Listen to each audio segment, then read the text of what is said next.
আসসালামু আলাইকুম, কেমন আছো তোমরা? আজকে আমরা কমপ্লিট করব খুবই গুরুত্বপূর্ণ একটা অধ্যায় নাম্বার 16, যেটা আমরা বলি পরিমিতি। পরিমিতি একটু ভয়ের বিষয়, কারণ অধ্যায়টা অনেক বড়। তো আমরা এইভাবে পড়ানোর চেষ্টা করবো যাতে ভয়টা তোমার একদম দূর হয়ে যায়। এবার তুমি ক্লাস 9-এ হও, 10-এ হও, কিংবা এসি পরীক্ষার্থী হও, আমরা প্রথমে একটু ভাগ করে নিয়েছি যাতে বিষয়টা বোঝার জন্য তোমার একটু সময় বেশি পাও, খুব ইজিলি এত প্যারা না নিয়ে খুব সহজে মনে রাখতে পারো। এর জন্য প্রথমে আমরা শিখাইতেছি 16.1-এর সূত্রগুলি। এখানে আমরা সূত্রগুলি তুলছি। এই কয়েকটা সূত্রই তোমার এই অধ্যায়ে প্রয়োজন আছে। এর বাইরে সূত্র তেমন একটা প্রয়োজন নাই। প্রয়োজন আছে, ঠিক আছে, যেগুলা প্রয়োজন আছে ওগুলো তুমি এমনিতেও জানো। এখন কথা হইতেছে, আমরা ত্রিভুজ তো চিনি, এখানে একটা ত্রিভুজ অঙ্কন করি, তারপর বিষয়গুলি একটু বুঝাই। ধরো এটা আমাদের যেই কোনো মাপের একটা ত্রিভুজ, আমি এখানে একটা ত্রিভুজ অঙ্কন করলাম, এটা আমাদের একটা ত্রিভুজ। একটু নামকরণটাও করি। নামকরণ করার একটা অর্ডার আছে। যেমন এখানে একটা ত্রিভুজ, 3টা বাহু আছে, অবশ্যই 3টা কোণ তো আছে। যেমন এই যে একটা কোণ, ধর এটার নাম দিয়ে দিলাম আমি এ। এই যে আরেকটা কোণ, এটার নাম দিয়ে দিলাম ভি। এই যে এ কোণ, এই যে আমাদের ভি কোণ, এখানে এটার নাম সি দিয়ে দিলাম। কোণ পাওয়া গেছে না? এখন যদি আমি বলি এ কোণের সন্নিহিত বাহুকে, এ কোণের সন্নিহিত বাহু মানে এর সাথে যেই দুটা কোণ লেগে রয়েছে, এর সাথে যে দুটা কোণ আছে তার সাথে সন্নিহিত বাহু, এই যে এটা এই আমাদের কোণ, সাথে একটা বাহু তারা সন্নিহিত বাহু। আর এটার অপোজিটে বিপরীত দিকে দূরে যেই বাহুটা আছে এটা হচ্ছে আমাদের বিপরীত বাহু। বিপরীত বাহুর নামকরণ কীভাবে করি জানো? এখানে এ লিখছি না, তাহলে এই বাহুটার মান হইব ছোট হাতের। আবার এটার আমি বি কোণ ধরছি, বি এর অপোজিটে যে বাহুটা আছে ওটার মান দেবো আমি ছোট হাতের বি। আবার সেমভাবে এটা সি হইলে তাহলে এটার নামও কি সি। এইটাই যে মানতে হবে এমন কোনো কথা নাই, কিন্তু তুমি বইতে সব কিছু যে এইভাবে পাইবা, তো বিষয়টা এইভাবে একটু মনে রাখবা। এটাতে মূলত আমরা মান বুঝিয়ে দিই যে বিসি বাহুর মান কত এ, এসি বাহুর মান এবি বাহুর মান কত সি, আর এসি বাহুর মান কত বি। বিষয়টা বুঝছি। এটা একটা র্যান্ডম একটা আমি ত্রিভুজ আঁকছি। এখন আমরা আমাদের খুব পরিচিত একটা ত্রিভুজ অঙ্কন করি, সমকোণী ত্রিভুজ। সমকোণী ত্রিভুজ, তো এখানে আমরা একটা সমকোণী ত্রিভুজ দেখি। আমরা একটা সমকোণী ত্রিভুজ আঁকতেছি আমাদের ইচ্ছা মতো। হয়েছে তো? চোখের আন্দাজে হইলেই হয়েছে, যেটা আমাদের একটা সমকোণী ত্রিভুজ। সমকোণী ত্রিভুজের কথা যদি চিন্তা করি, এটা আমাদের সমকোণ সংলগ্ন দুইটা বাহু দেখতেছি না, এই যে এটা। এই দুইজনের মাধ্যমেই আমি এই ত্রিভুজটার ক্ষেত্রফল বের করতে পারি। ক্ষেত্রফল বের করার মূলত সূত্র হইতেছে এটা, হাফ ইন্টু ভূমি ইন্টু উচ্চতা। হাফ ইন্টু ভূমি ইন্টু উচ্চতা, এর হচ্ছে একদম বেসিক সূত্র। মানে ত্রিভুজের ক্ষেত্রফল নির্ণয় করার একদম প্রথমে যদি কোনো সূত্র থাকে যে হয়েছে বেস, যার উপর ভিত্তি করে সবাই আসে, এটা হচ্ছে সে হাফ ইন্টু ভূমি ইন্টু উচ্চতা। এখন ভূমি তো নিচেরটা ধরে নিলাম, কোণের ভিত্তিতে হিসাব গেলাম, জাস্ট দেখা বলে দিলাম এটা হচ্ছে আমার ভূমি। ঠিক আছে, ভূমি একটু নামকরণ করি। এটার নাম দিয়ে দিলাম আমি এ বি সি দিয়ে দিলাম। এটার নাম হইব তাহলে এ, এটার নাম হইব সি, এটার নাম হইব ছোট হাতের বি। তো এখানে যদি আমি ভূমির নাম বলি, ভূমির নাম এ, ঠিক আছে, কিন্তু উচ্চতা কত? উচ্চতা কি? উচ্চতা মানে এই যে এটার থেকে সরাসরি যে দূরত্বর কথা আমরা চিন্তা করি, একদম খাড়া যে দূরত্ব। আর 90 ডিগ্রি ব্যাপারটা হয়েছে এরকম, সে একদম খাড়া স্ট্রেট থাকে, জানি তো, কোনো এই যে এই দিক সেদিক এলোমেলো তার বিষয় নেই, সে একদম কি থাকে, স্ট্রেট, একদম সোজা। তো আমাদের এইখানটাতে ভূমি যদি সে হয়, উচ্চতা আসলে এটাই, মানে এইখান থেকে এটাই এতটুকু উঁচু, তাহলে সি। তাহলে আমি লিখে দিতে পারি এসি। কি লিখতে পারি? এসি। এটাই মূলত আমাদের প্রথম সূত্রটা, হাফ ইন্টু ভূমি ইন্টু উচ্চতা। সমকোণী ত্রিভুজের বেলায় আমাদের ক্ষেত্রফল নির্ণয়ের সূত্র কি? হাফ ইন্টু ভূমি ইন্টু উচ্চতা। আরও একভাবে বলতে পারি, সমকোণ সংলগ্ন বাহুদ্বয়ের গুণফল। হাফ ইন্টু সমকোণ সংলগ্ন বাহুদ্বয়ের গুণফল। সমকোণ এটা, তার সাথে কি এই বাহুটা আছে না, এই দুজনের গুণফল। হাফ ইন্টু এই দুই বাহুর গুণফল। বুঝতে পারছি? এটা আমাদের একদম প্রথম সূত্র। এই যে সমকোণী ত্রিভুজের ক্ষেত্রফল নির্ণয়ের সূত্র, হাফ ইন্টু ভূমি ইন্টু উচ্চতা। একটার ধরো ভূমি ধরছে, আরেকটার উচ্চতা, তো এর নামকরণ একটু চেঞ্জ করতে পারি। এমন না যে নাম ফিক্সড, এরকম কিছু না। ধরো এখানে যদি আমি একটু নামটা চেঞ্জ করি, তাহলে এটা আমি এ বি আনতে পারি। এখানে মূলত আমি একটা ধারা বুঝাইছি এই বাহুটারে, আরেকটা ধারা বুঝাইছি এই বাহুটারে। বিষয় বুঝছি? বিষয়টি হচ্ছে হাফ ইন্টু ভূমি ইন্টু উচ্চতা, সমকোণ সংলগ্ন দুইটা বাহুর গুণফলের সাথে হাফ, মানে হাফ ইন্টু সমকোণ সংলগ্ন দুইটা বাহুর গুণফল। বিষয় ক্লিয়ার? এখন এটা থেকে সমকোণটা তো জানলাম, এখন এটার বেলায় কি করতে পারি? এটা ধরো আমাদের একটা বিষম বাহু ত্রিভুজ, কোনোটা বাহুই সমান না, আলাদা আলাদা, সেক্ষেত্রে কী করতে পারি? নিয়ম আগের মতোই, এটাই তো আমাদের মেন কনসেপ্ট। আমরা কনসেপ্ট কী জানছিলাম? হাফ ইন্টু ভূমি ইন্টু উচ্চতা। তো আমি হাফ লিখে দিলাম, ভূমি লিখতেও কোনো প্রবলেম নেই, ভূমির এ ধরে নিলাম, ভূমির কি ধরে নিলাম এ, তো লিখে দিলাম এ। কিন্তু উচ্চতা কই? উচ্চতা তো নেই। তো উচ্চতা বের করার জন্য আমাদের কী করতে হবে জানো? এই যে এই ভূমির অপোজিটে যে কোণটা আছে, ওইটা থেকে এটার উপর একটা তুমি লম্ব অঙ্কন করবা উচ্চতাটা বোঝানোর জন্য। আর এটা সাধারণত আমরা প্রকাশ করি এইচ দ্বারা। তো এই ক্ষেত্রে সূত্রটা কী হইব? A H. তো লিখে দিতে পারি আমরা হাফ এইচ। বুঝতে কি পারছি? Half into A H. শেষ। এখন হইতে পারে প্রতিবার কি তুমি ভূমি বিসিরে ধরবা? না, এটা হচ্ছে আমাদের উপরে, আমাদের অঙ্কের উপরে। আমরা এটারও ভূমি ধরতে পারি, এটারও ভূমি ধরতে পারি। যদি আমি এটারে ভূমি ধরতাম, এই যে ধরো এসিরে যদি আমি ভূমি ধরতাম, সেক্ষেত্রে তুমি যে এইখান থেকে কিন্তু একটা লম্ব আঁকতা, এই যে এইখান থেকে কি করতা, একটা লম্ব অঙ্কন করতা। এই যে দেখো, একদম দাগ দিতেছি না, বুঝাই দিতেছি। এই যে এভাবে আমরা কি করতে পারতাম, উচ্চতাটা দেখাতে পারতাম। সেক্ষেত্রে আমাদের ভূমি হইতো বি, উচ্চতা হইতো এইচ, মানে বিএইচ লিখতে পারতাম, হাফ ইন্টু বিএইচ।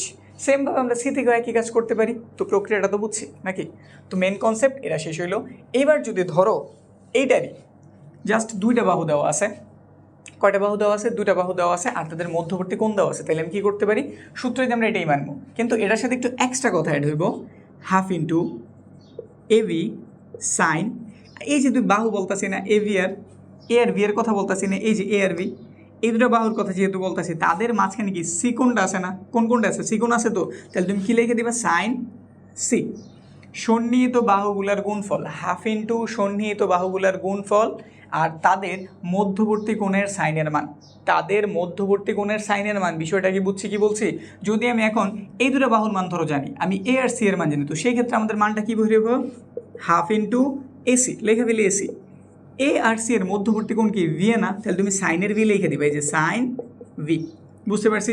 সেমভাবে তুমি এটাও বের করতে পারবে, এটাও বের করতে পারবে, এটা যেটা মন চায় বের করতে পারে। কিন্তু কনসেপ্ট হয়েছে এটা, যেই দুইটা বাহুর মান তুমি জানো, সন্নিহিত যে দুইটা বাহুর মান জানো, তাদের মধ্যবর্তী কোণের সাইনের মানটা লাগবে। ঠিক আছে বিষয়? তো আমরা এই সূত্রটাও জানি, এই সূত্রটাও জানি। এখন আরেকটা সূত্র আসছে, এটা মানে এটা থেকেই সব কিন্তু বুঝাইতেছি।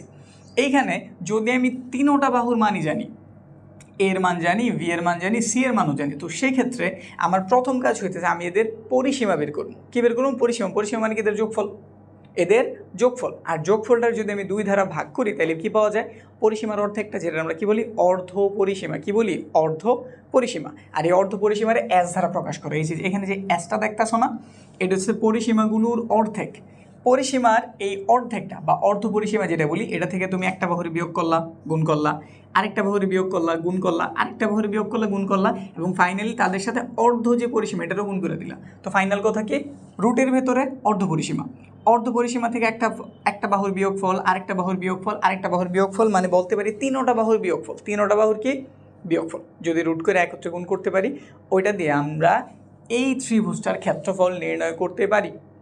এতক্ষণ কিন্তু সব আমরা এই বিষমটে মানে যে কোনো ত্রিভুজ নিয়ে কথা বলতেছিলাম। এখন পরের যেটাতে মানে আমাদের এইটা এইটা এইটা এই তিনটা কমপ্লিট হইল, এইটাই সমবাহু ত্রিভুজের ক্ষেত্রফলের বেলায় আমাদের বিষয়টা একটু চেঞ্জ করতে হইব, কারণ এটা একটা সমবাহু ত্রিভুজ। এটা একটা কি? সমবাহু ত্রিভুজ। তাহলে তার জন্য কনসেপ্ট একটু চেঞ্জ করি, এগুলো ক্লিয়ার করি। এখানে আমরা একটা সমবাহু ত্রিভুজ আগে অঙ্কন করি। চোখের আন্দাজে একটা সমবাহু ত্রিভুজ আগে দেখাই। সমবাহু ত্রিভুজ চোখের আন্দাজে আঁকতেছি, পারফেক্ট না হইলেও বুঝে নিও যে এটা আমি একটা সমবাহু ত্রিভুজ আঁকছি। ধরো এটা আমাদের একটা সমবাহু ত্রিভুজ, ঠিক আছে? এর অর্থ কি? এটার এই বাহুটা যদি এ হয়, এই বাহুটাও এ, এই বাহুটাও কি এ, নাকি? বুঝছি তো? যেহেতু সে একটা সমবাহু ত্রিভুজ, তাহলে তার প্রতিটা কোণও কেমন? সমান। এই কনসেপ্টগুলি আমাদের কিন্তু জানা থাকা উচিত। যেহেতু আমাদের ত্রিভুজের প্রতিটা বাহু সমান, তাদের প্রতিটা কোণও কেমন? সমান। একটা ত্রিভুজে 180 বেশি থাকা কি পসিবল? কোনো দিনও না। তাহলে বোঝা যায় এই প্রতিটা কোণ মানে একটা, দুইটা, তিনটে, তিনজনের যোগফল 180। তিনটা যে সমান, তাহলে তিন টুকরা যদি কইরা দেয়, এক একটা কোণের মান কত বের হয়? 60 ডিগ্রি কইরা। মানে এগুলো বেসিক বিষয় জানাই রাখতেছি। ক্ষেত্রফলের সাথে এটার কোনো রিলেশন নাই, কিন্তু তাও জানাই নিলাম। সমবাহু ত্রিভুজের প্রতিটা কোণ হতে 60 ডিগ্রি কইরা। এখন এটার জন্য সূত্র কি? মেন সূত্র তো আমরা এটাই শিখছিলাম, হাফ ইন্টু ভূমি ইন্টু উচ্চতা, নাকি? ভূমি ইন্টু উচ্চতা। এরপর আমরা এটা থেকে আরেকটা সূত্র বের করছিলাম না, হাফ ইন্টু এবি, তারপর সাইন, এই দুটা বাহুর মধ্যবর্তী কোণ পড়ছিলাম তো যেরকম কিছু। এখন যদি এখানে আমি একটু খেয়াল করি, আমাদের হাফ লিখলাম, এখানে এই বাহুটার মানও এ, এই বাহুটার মানও এ। ধরো এটার আমি সন্নিহিত বাহু ধরলাম, এটার সন্নিহিত বাহু, এর সন্নিহিত বাহু, তাহলে এটার নামও এ, এটার নামও কত? এ। এবার সাইন লিখলাম। আমরা জানছি এই যে মধ্যবর্তী কোণ এটার মানে কত? 60 ডিগ্রি, কারণ সে সমবাহু ত্রিভুজ, আর সমবাহু ত্রিভুজের প্রতিটা কোণ কত? 60 ডিগ্রি। সাইন 60। এখন সাইন 60-এর মান কি তোমার মনে আছে? মন থাকলে একটু বলো তো, দেখো তো ঠিকঠাক লিখছি কিনা। √3/2 তো। এবার যদি একটু গুণ করি, স্বাভাবিকভাবে 2 দুগুণে কত হইলো? 4 হইলো, উপরে √3 হইলো, আর একটা এ মিস করছি, এ গুণ করছি এ স্কোয়ার। দেখো তো এটা বের হয় কিনা। আর এইটাই তাহলে আমাদের সমবাহু ত্রিভুজের ক্ষেত্রফল। এই যে √3/4 √3/4 সূত্র তুমি শিখবা ভুলবা এটাই প্রক্রিয়া, কিন্তু মন রাখার প্রক্রিয়াও তো আছে। মন রাখার প্রক্রিয়া তুমি অঙ্কগুলি যখন করবা একটার সাথে আরেকটা রিলেট করে করতে থাকবা। এভাবে কিছু জিনিস যদি অঙ্কটারে মনে রাখবা, সূত্রটারে মনে রাখবা, তাহলে তোমার লম্বা সময় পর্যন্ত খেয়াল থাকবো।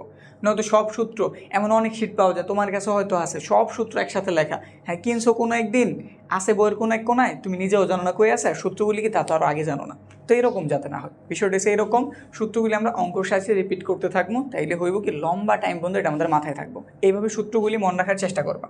তো জানছি এটাও শেষ। এবার আরেকটা বিশেষ ত্রিভুজের দেখা পেয়েছি, সমদ্বিবাহু ত্রিভুজ। সমদ্বিবাহু ত্রিভুজ কথাই বোঝা যায় দুইটা বাহু সমান। দুইটা বাহু কেমন সমান? তো ধরে নিলাম এটা আমাদের একটা সমদ্বিবাহু ত্রিভুজ, চোখের আন্দাজে ধরে নিলাম এটাই আমাদের সমবাহু ত্রিভুজ, ঠিক আছে? যেমন হোক কম বেশি ধরে নাও, বোঝা যায় তো যে আমি এই দুটোর সমান রাখতে চাইছি আর এটার আমি অসমান রাখতে চাইছি। অসমানটার আমরা মূলত ভি ধারা প্রকাশ করি আর সমানটার আমরা এ ধারা প্রকাশ করি। এটাই যে করতে হবে এমন কিছু না, কিন্তু সূত্র যখন তুমি মুখস্থ করছো তুমি ঠিক এইভাবেই মুখস্থ করছো। এই যেখানে তুমি দেখতেছো না V/4 লেখা রাখছো, এই ভিটা দ্বারা তুমি মূলত ভূমিটা প্রকাশ করতেছো। কারে? ভূমিতে। আর ভূমি বলা হয় অসমান বাহুটারে, কেউ অসমান বাহু বলে কেউ ভূমি বলে, তোমার যেটা ভালো লাগে তুমি বলবা। মনে রাখাটা হচ্ছে মেন কথা। তো এটা হচ্ছে আমাদের ভূমি আর এই হইতেছে আমাদের কি সমান দুইটা বাহু। এর সূত্র কি? এর সূত্র হইতেছে V/4 হোল রুট 4a² - এর v², 4a² - এর v²। এইটুক কমন তথ্য তুমি যদি জানো, এইটুক জানা থাকলে 16.1 তুমি খুব সুন্দরভাবে সমাধান করতে পারবা। আর এইখানে ত্রিকোণমিতিতে একটা প্লাস পয়েন্ট আছে, খুব সুন্দর একটা প্লাস পয়েন্ট আছে, যদি তুমি অনুশীলনীর প্রশ্নগুলি পারো এটা তত বেশি পেঁচায় না। সৃজনশীল বলো বা তোমাদের নতুন যে সংক্ষিপ্ত প্রশ্ন উত্তর আসবে বা এমসিকিউ যেটাই বলো, এটাতে তেমন একটা পেঁচাইব না। এমসিকিউর চিন্তা সাইড করলাম, আমাদের সিকিউ এবং এসকিউতে তুমি অনুশীলনীতে যেই প্রশ্নগুলি পড়ে আসতো, যেগুলোর সমাধান করবা দেখবা ওইগুলি একটু চেহারা পরিবর্তন করে দিয়ে দিব। তো মেন কথা, তুমি যদি পরিমিতিতে ভালো করতে চাও, চমৎকার কিছু করতে চাও, তোমার অনুশীলনের প্রশ্নগুলি আগে কভার করতে হইব। তো আমি আগে ধাপে ধাপে যেই প্রশ্নগুলি প্রয়োজন, একদম সব করমে এমন না, যেগুলো প্রয়োজন, যেগুলো জানা থাকলে তুমি সিকিউ সব করতে পারবা, ওগুলো ধাপে ধাপে শুরু করি। তো প্রথমে 16.1 দেখি উদাহরণে এবং আমাদের অনুশীলনীতে কী কী গুরুত্বপূর্ণ প্রশ্ন আছে, চলো শুরু করি এগুলি।